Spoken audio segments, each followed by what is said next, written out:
O eto, mga kababayan, May paninindigan sa tulad. ayan, may mga kasundaluhan po. Ano ba, mag-aaklas kayo o ano? No?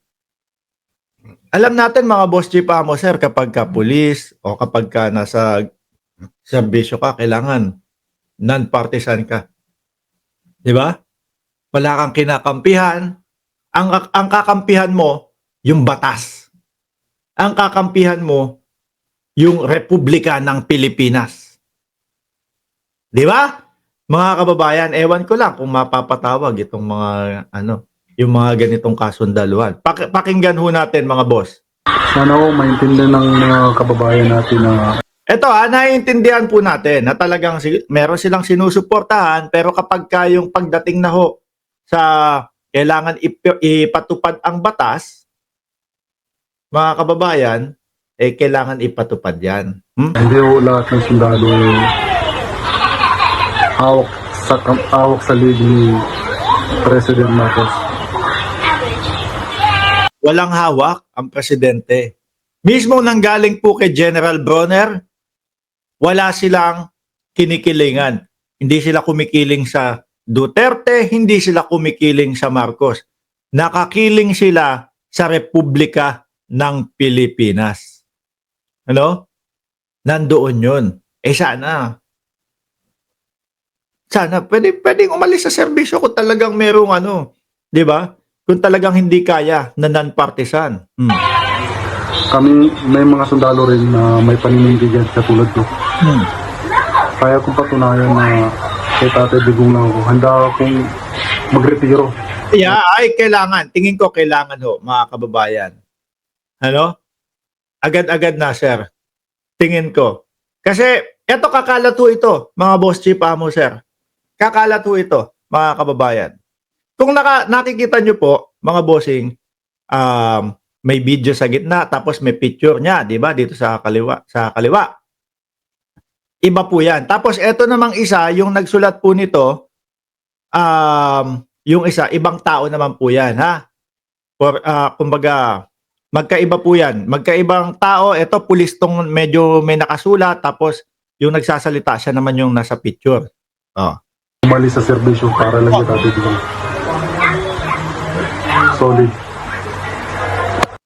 Baka kinabukasan, sir, nandiyan ka pa din. Di ba? Baka hype lang yan. Yun na pala yun. Ryan, kumusta ang sitwasyon dyan? Ngayon, eto po, mga kababayan. Ang sagot ng mga kasundaluhan, kapulisan, mga bossing. Sa EDSA Shrine? Monica, sa ngayon ay normal pa rin ang sitwasyon dito sa EDSA Shrine. Maghapon namin minonitor itong EDSA Shrine, maging yung People Power Monument sa malapit lamang dito, pero wala tayong nakita na mga supporter. Ayan ho hindi ko iniimbento, birhin niya. V, cute V. Hindi ko iniimbento na walang pumunta doon sa kanilang sa kanilang mautog o diyan sa EDSA nila. Balita po yan mismo ng UNTV. Meron pong malalaking mga camera yan, no? Kaya lang hindi na natin pinakita yung picture o yung video, mga bossing, para ligtas na din tayo sa copyright. Yan talaga yung mga malalaki yung camera, talagang kapag pumunta sila doon sa lugar, team sila. Hindi ko ako may sabi na walang pumunta. Actually, simula po nung sinabi ni Roque, mga kababayan, doon sa kanilang live na pupunta sila ng EDSA, hanggang ngayon wala pa din akong nakikita na pumupunta. Ultimo si Roque, mga kababayan, nagsabi na magpuntahan na po tayo sa EDSA. Ayun, hindi pa din po nagpapakita. siguro no, nakaabang din yung mga kapulisan. Nakamanman nasan kaya si Roque dito. Dahil pag si Roque nakuha, mga bossy, sinasabi ko sa inyo. No? Sinasabi ko sa inyo, Kongreso lang ang pupuntahan yan. Doon lang ididetine yan. Pero, pagka yung kaso sa kanya, ng human trafficking umakyat na, baka po from Congress na pagkakadetine doon po sa pinaglagakan kay Zulaika Lopez na stop ni BP Sara, doon lang ho yun. From doon, baka papunta sa Oblo talaga. Di ba, Ma'am Chris Rose? BG lang ako, Mark. Getting ready for work na. Opo. Game. Ang dating Pangulong Rodrigo Duterte. Ang nakita natin kaninang umaga dito, May mga sundalo rin. Ingitin ko wala daw nakitang naming minonitor itong EDSA Shrine, maging yung People Power Monument sa malapit lamang dito, pero wala tayong nakita na mga supporter ng dating Pangulong Rodrigo Duterte. walang nakitang supporter ni dating Pangulong Duterte. Nasaan kayo? Anak ng tinapa. Pag sa Facebook, mga kababayan, nagbabasa ako. Lahat magpupuntahan Baka nag-stalk walang kayo. Nakikita ko, nababasa ko, ang daming pupunta. Pupunta po ako. Tapos wala namang nakitang tao doon sa EDSA. Baka mamaya, sinasabi nyo lang, pupunta po ako, pero sa iba pala kayo pumunta. Doon sa mga, sa mga side chick nyo, sa mga kabit ninyo kayo pumunta. Di ba, Chi? At Rego Adventure? Siguro sabi nagpaalam sa misis o kaya sa mister. Pupunta ako doon sa rally. No? Kasi hinuli na si Digong. Pupunta ako doon. Sige. No? Punta ka. Kasi DDS sila Ikaw ang representative ng pamilya natin. Tapos, nagbiglang liko pala. No? Yung kabit, DDS din. Yun. Sabihin natin pupunta tayo sa rally. No, sabihin natin pupunta tayo sa rally. Tapos mag-rally tayong dalawa. Paano ho? Ayan patunay, walang pumunta na supporter ni dating Pangulong Duterte. Nagsogo. Lintik kayo. Pati yung rally ninyo, idinadamay ninyo dyan. Ano daw po ang nakita, mga kababayan, doon sa EDSA Shrine o doon po sa EDSA? Sino ang nakita? Ang nakita natin kaninang umaga dito, yung mga kritiko ng dating Pangulo, kung saan ay nagsagawa sila ng programa doon sa loob ng simbahan dito sa EDSA Shrine. Ako po, sino niya?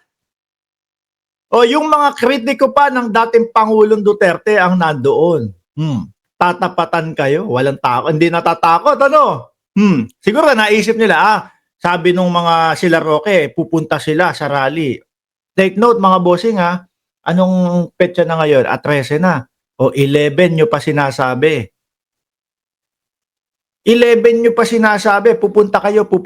Ngayon, 13 na, bukas 14 na. Wala pa din kayong Wala pa din kayong galaw. Ano ba yan? Dito sa channel natin, may mga nagsasabi, pupunta. Di ba? Hanggang ngayon, wala pa din. Sabi ni Max Safe, Boss Mark, baka estudyante lang yung kunyari sundalo, yun pala NSTP o kaya ROTC. Baka isinuot lang yung dating pang ROTC niya, Yung sa akin, nakatago pa Kasi noong panahon natin, talagang may ROTC. Nakatindig ka doon, Ganun ka. Nakabilad kami noon sa Villamor Air Base, mga bossing. Talagang mainit. Baka sinuot yun dati, tapos wala na.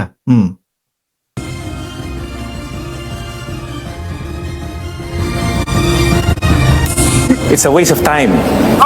Ako, waste of time. Yung sinasabi, kung magkukudita, yung mga bata na nagsasalita, na magkukudita kayo, kung eto, waste of time daw po. Pati yung mga nagrarally na manggugulo, waste of time daw. Kasi at this point, the Armed Forces of the Philippines is very professional.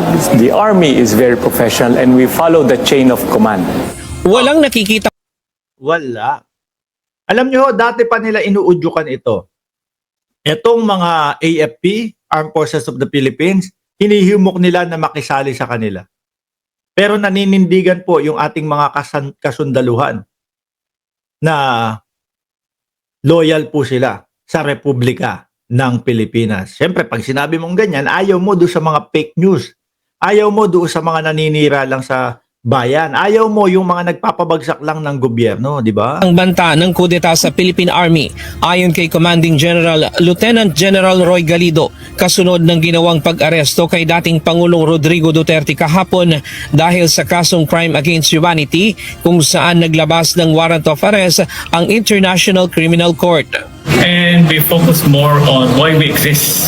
We exist to protect the sovereignty of our country and most especially preparation for our defense. Tiniyak ni General Galido na lagi silang nakikipag-ugnayan sa Philippine National Police at nakahandang tumulong sa anumang banta sa seguridad ng bansa. Aniya, hindi makikialam ang Philippine Army sa usapin ng politika, lalo na sa umiinit na usapin hinggil sa sinapit ni dating Pangulong Rodrigo Duterte.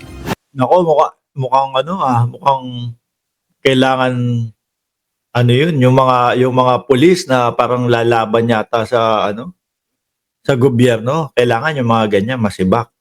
Mga kababayan, mananatili kayong non-partisan at mananatili ang inyong suporta sa Republika ng Pilipinas.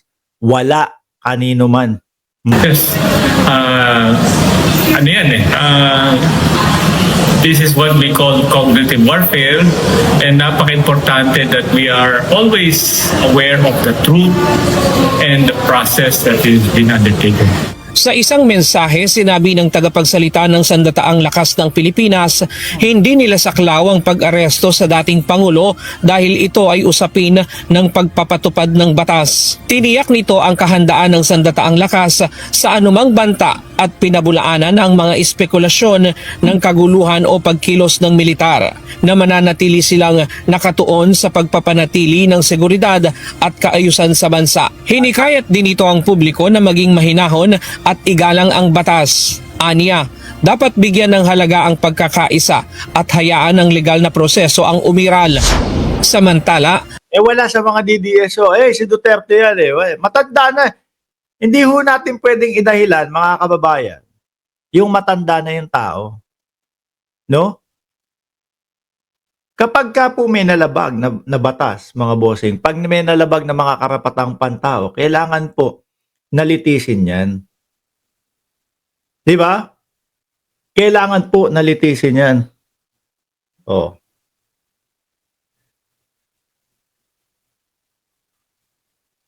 Tignan mo yung kaibigan ko. Ito yung mga kaibigan. Sabi, boss, alam ko magkaiba tayo ng pananaw sa ngayon, but I want to let you know, ikaw pa din, idol ko. Magkaibigan tunay. Yan, ganyan. Di ba? Kaibigan ko yan. Yung anak ko papasok. Sasabihin ng anak ko, Daddy, let's play Roblox. Diyos ko.